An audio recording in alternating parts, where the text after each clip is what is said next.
Hey everybody, welcome back to another Kevin's Kreations here on Geektopia Island. I'm Kevin, and as you can see, we're doing things a little different. Don't worry, we're still doing the same great deck text, so be there for it. But we are going to do it just a little more, like I'm going to go over Force Will, he's going to go over the other. Sprint Shot's going to go for a little bit, we're going to see what happens. You know, sometimes you need to change it up. So, we're going over the Dragon Tales deck today, which is the new deck I've made for Force Will, and it is blue-white mostly. It has some other colors, but it's mostly blue-white. But before we get into it, guys, remind you that we do have a Patreon. The link is down below. Go check it out. It just takes a little bit to give us some love and support. We greatly appreciate it. And in our Patreon, you'll get access to our Discord, all the other fun stuff there. And then also down below, you can check out our FOW Grimoire app, which is our deck builder for Force Will. It took a lot of us putting stuff together, figuring out what we like, what we don't like, and we made it. You get 2 decks for free on it, and if you want to go premium, you get all the decks for free. So go check it out. It's a great little thing to make a deck on. And with that, guys, we're going to delve into Dragon Tales. So, Dragon Tales is it's more or less an aggro deck. That's what it is. You're going to win relatively quickly with this deck, and you're going to do it within 2 to 3 turns, hopefully. It is our boy Aristella, which is the white-blue ruler from the new set. He has partner Moonchilds and Cocoons, so you get to start with an enchantment, and you get to start with 2 little dudes to help you get mana and do extra stuff.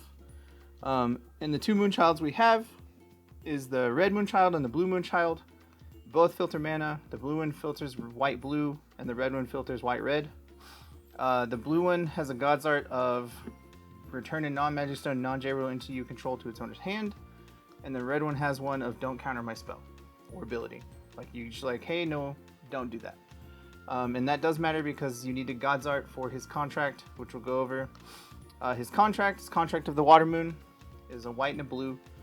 Return a non-magic stone, non-J-Roller entity to its owner's hand. Draw a card. If you God's Arted this turn, you get to contract with Aristella. It's literally one of the easiest ones to do, and it does a lot for the deck. And for those that aren't aware, these rulers, they don't have a backside. That the contract turns into the ruler, so you flip it over, and it turns into Fairy Tale King. He is a Fairy Tale himself. He's an 8/8, and when he enters, he searches the deck for a Fairy Tale Resonator, reveal it, put it in your hand, and then Fairy Tale dudes you control get +4/+4. So pretty straightforward. We're making dudes big. The Cocoon you start with is the Great Wall. Blue and a white Cocoon. You draw a card when it comes into play. You automatically gain barrier, so that's super cool. And then prevent all damage that's dealt to you. If 900 or more is dealt this way, it's prevented.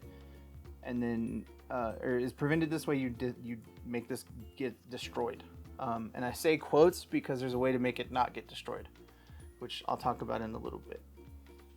So, the other contract that's in this deck is the Flight of the Holy Sword, but we're only running one of it because you don't... If you get it, cool. It's not like a major thing in the deck because it costs 4 to contract technically, because it costs a blue and a white, and then it also costs a blue and a white to awaken it. And it has quick cast. You choose one. Your stuff either gets Eternal and Barrier, or you can redo God's Arts you've done this game. So, and then you can contract with Aristella to make it turn into a 20/20 with flying, and then destroys all the non-magic stone entities, draw a card, and players can't chase to it. And if damage is dealt to you, it's dealt to this instead. So literally, it just destroys everything. The first and major card of this whole deck is our boy Neverend. I'm going to be surprised if he survives the ban list because this card is insane. So, he is a 1 blue, 1/1 dude with flying mans. He's a Fairy Tale and a Dragon. Both those are important. Enters, you draw a card, and then he gets +14/+14, and Fairy Tales you control gain Eternal as long as there are 10 or more Fairy Tales in your field under control and or in your graveyard. And then you rest to recover J-Ruler you control, cards you control, and cards you own in non-field zones gain Fairy Tale. So literally this dude says tap one of your 3 rulers, everything's a Fairy Tale. Every card I own, every card in my graveyard, every card in my deck. So when you get to card another, like the other card that says search for a Fairy Tale, the contract, it literally allows you to search for anything if you tap Neverend. It gets ridiculous because every card in your deck then becomes a Fairy Tale. So you can search for any creature, Resonator, Fairy Tale. And then this is why I said quotes on the Cocoon, because if you have this dude in your Cocoon, the way Destroy works in this game is if it has Eternal, it doesn't get destroyed. So you literally get to prevent damage always. So you're like, cool, tap a ruler, I don't take damage from my castle or from my cocoon, and you have to deal with both. And it's super hard to get a Neverend off the board because you have 3 rulers to keep him alive. But it is what it is. He's super strong, and he's like the main pivotal card of the deck. The second most pivotal card in this deck is Charge of the Fairy Tale King. It is 2 blue, chant. You search your deck for any number of Fairy Tale Resonators with different names and a combined total cost of 2 or less and put them into the field. If you do, shuffle your deck. This card gains quick cast in all zones as long as you control a ruler under contract. And then Mastery is tap Fairy Tale King. You can play this card without paying its cost. So, turn 1, if you have Energize, you like contract, bounce your cocoon.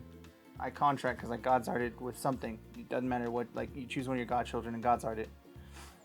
Then you get to play Fairy Tale King on the back. He searches for dudes and puts them in your hand. Then you tap your Fairy Tale King for this, search for 2 dudes that are 2 or less and put them into play.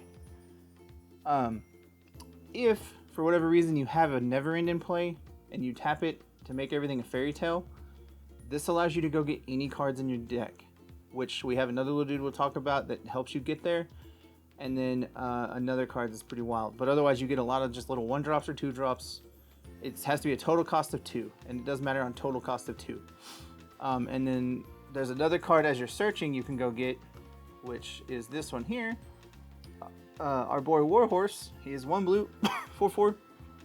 When you search your deck, you can play him, and then when he comes into play, target thing gets swiftness, and when he dies, you gain 1,000 life. So literally free low help. And this doesn't count towards your 2 because it's its own card.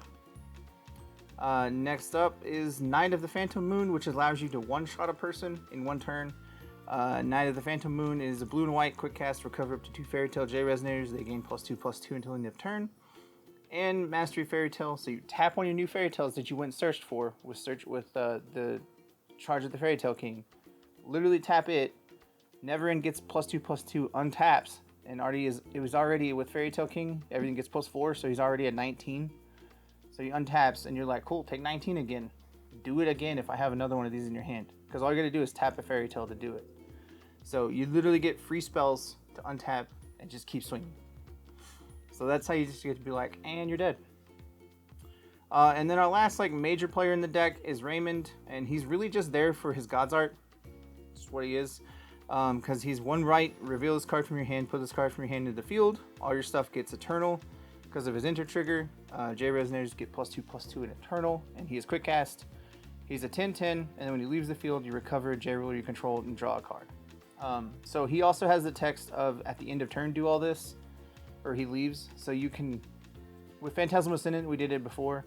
You can cheat the system, play this dude at the end of turn, and then he sticks around for a whole nother turn, which is pretty cool because it gives you a free dude.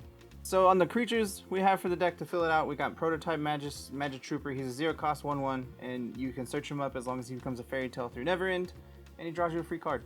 So free cards are free cards. Red Riding Hood, Rainbow to the Heavens. She's a 4/4 with swiftness and flying, helps you get there. Phantasmal Dormouse. He's one of the ways to generate a God's Art. God's Art draws a card, and he dies, he draws a card, so you get free card draw. Phantom of the Water Moon. She's a moon protection person, which matters for her ability, which gets +2/+2 for each moon protection ruler and or entity you control. And then God's Art as well. This card gains Eternal until the end of turn. So all of these help you get your contract triggered because you need God's Arts. Phantasmal Mad Hatter, 7/7 quick cast. Enters, puts counters on things, and then he can't be blocked or attacked by your opponent. And then he has a God's Art of bounce a thing, remove all cards from your opponent's graveyard. And then the last main creature we have is Phantasmal March Hare, 6/6. It pushes a dude to the bottom of their deck, and it God's Art makes a mana, so he's literally free low almost. Our boy Sealed One-Eye Dragon.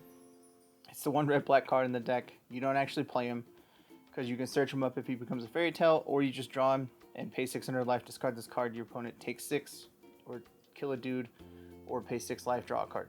Most of the time you're going to draw cards because you want to be able to kill them. And then Cage of the Mother Goose is tap a Fairy Tale, remove target 3 and under dude from the game, or remove target entity from the game, and then when this leaves the field, they get that back. So if they have a way to kill it, then cool, but if not, that's what it is. The next thing we have is the stones. They're really, really simple. We have Adiractia's Memoria. We have Magic Stone of the Light Vapors, and then Water Moon Fragment, which is the new moon Protection, which is the exact same, and then it lets you look at the top card and put it wherever. And if you're real worried about other stuff in the sideboard, you could change out the Moonchilds. The black one allows you to kill a dude, and the white one is probably one of the best ones because it's God's Artist Barrier, and your opponent plays one spell. So, overall though, this deck's super fun. It's super just, I'm going to kill you. And good luck. Like, that's what happens. It doesn't play Lorette because it doesn't need it. It's just like, you're going to answer me or I'm going to kill you. That's what this deck does. And that's how you should play it. I kill you in 2 turns or I lose. Pretty much. But the deck list will be down below, guys. Check it out and let us know what you think in the comments down below. See y'all. Make sure you subscribe to our channel, guys, and hit that like, and then also click that bell so you get all the updates and notifications on our channel. And then send us any comments down below so we make sure we get them.